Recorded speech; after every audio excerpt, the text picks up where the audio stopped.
In this video, you'll learn how investing with a self-directed IRA is like carving a pumpkin.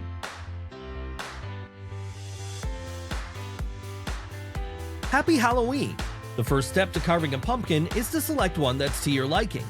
Likewise, the first step to saving for retirement with a self-directed IRA is to open an account type that best suits your financial goals and preferences. Options for self-directed investing include a self-directed traditional IRA, self-directed Roth IRA, self-directed SEP IRA, or self-directed SIMPLE IRA. Each offers its own benefits to compare side by side, and they all come with tax advantages. Next, both carving a pumpkin and self-directed investing tend to benefit when you plan ahead. You can strategize how you'd like to design your pumpkin and how to build your diversified portfolio. A self-directed IRA opens up your investment possibilities to alternative assets like real estate, precious metals, private businesses, and promissory notes. When carving a pumpkin, you may have to adapt your design and carving technique along the way.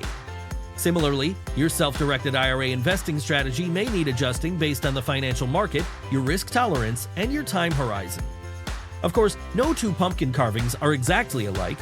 Likewise, your self-directed investing journey and retirement years will be uniquely yours. And finally, a beautifully carved pumpkin can be a source of pride and enjoyment, just like a well-balanced and successful retirement portfolio. Ready to start investing with a self-directed IRA? Call us today.